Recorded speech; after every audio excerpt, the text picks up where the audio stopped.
this machine can't go out on rent like that. The reason I did that is because I had a meeting with OSHA downtown, and I actually had the wrong day. They gave me the wrong day. I actually was pulled aside by one of the investigators who looked around in OSHA's office and said, "Follow me." The company was claiming the machine was safe to go out on rent. He said they said the manufacturer said it was safe. Now, any mechanic or non-mechanic look at this thing and would say, that's not safe.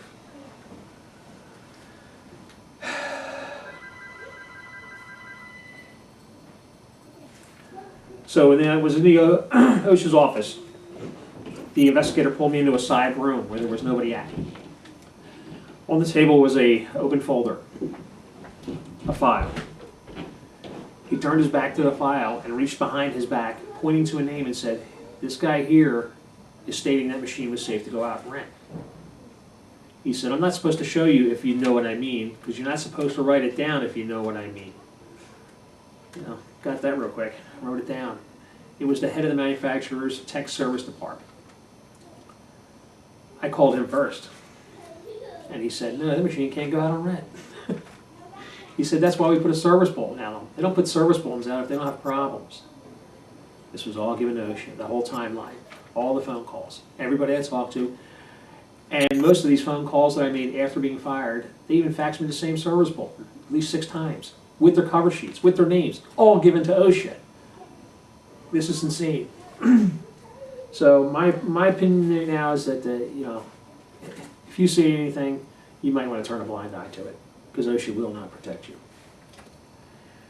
And I've been through the whole ringer with them. You know, even OSHA supplied me with pictures of the lockout tags that they took off the machines. I mean, you don't lock out a machine and then turn around and send it out and say it's okay. You just don't do that. I mean, and it has to be management that okays it to be locked out. Matter of fact, this is how serious the steering was. There was a large lift that flipped over in Center City, Philadelphia. It came from the same manufacturer. The fellow had steered just a few inches onto a grate. The machine flipped over, killing him and injuring 2. The service bulletins even cover their boom lifts too. So I tried to call OSHA about it, make sure they knew that. All I could see on the news was the back of the counterweight of the machine, which was the same manufacturer. The OSHA investigator actually chewed me out and hung up on me. So this is what you're up against. It actually hit close to home too. The operator was killed. He was actually the same name, same town, and as my brother-in-law. And my brother-in-law is an equipment operator. So it was so close to home that my sister had to actually stop answering the phone for the condolence calls. She actually unplugged the phone. So, you know, believe me, my heart sank when I heard that on the radio, the name. It was identical. Same name, same town. Just a coincidence. Yeah, OSHA, the company tried to portray me as lazy, even with all those accolades that I had, you know.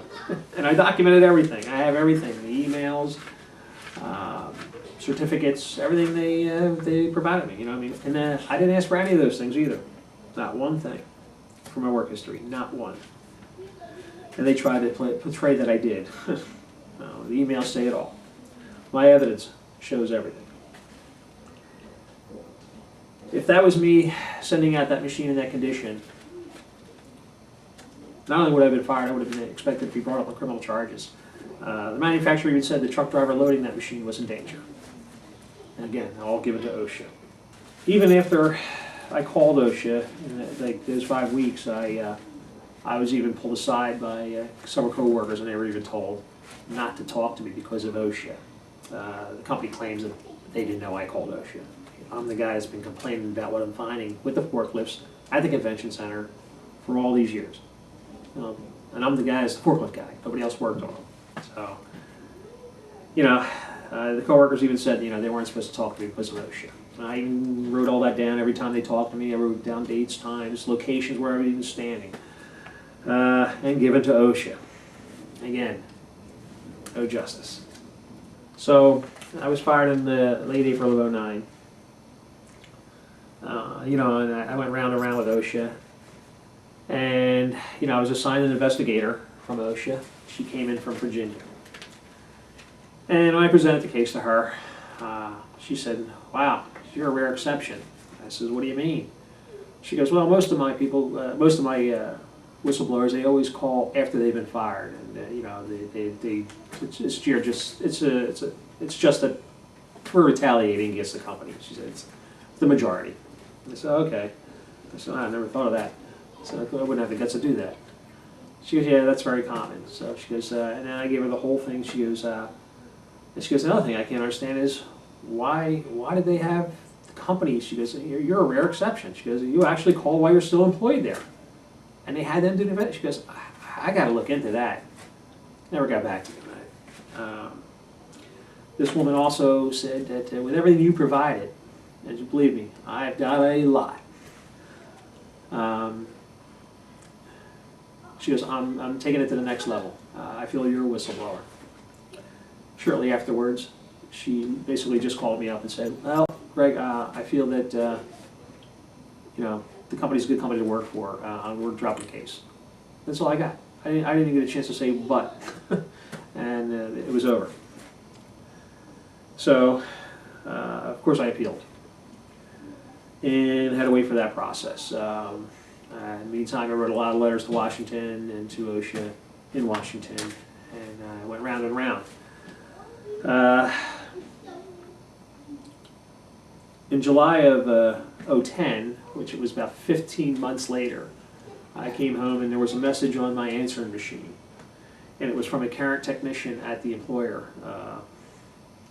A fellow the company actually recruited. They went out and recruited him. The vice president of the company recruited him. Nice guy. Wife, 2 young kids. And on the answer machine he left, "Craig, everything you said about the company was right, buddy. Everything. Maybe I'll hear from you." He wasn't sure if he had the right phone number. So I immediately called him back. And what he told me even scared the hell out of me even more. He was a road mechanic, and he said that, "Greg, I'm so worried about what I'm finding out there. I'm taking pictures of the equipment to cover my ass, including the refineries."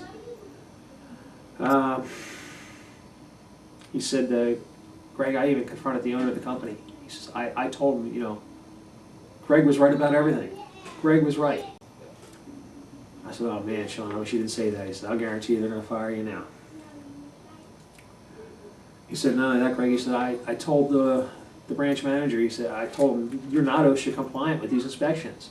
These things are way overdue." The branch manager pulled him aside and said, "I think of you as a friend. I don't think you want to go there. Look what happened to Greg." Wow. I sent this information to OSHA in Washington. I also sent him a copy of the recording left on my answer machine. This kid thought my case was closed with OSHA. He had nothing to gain from it, absolutely nothing. And I didn't tell him at that point that it was closed. It was open, I'm sorry.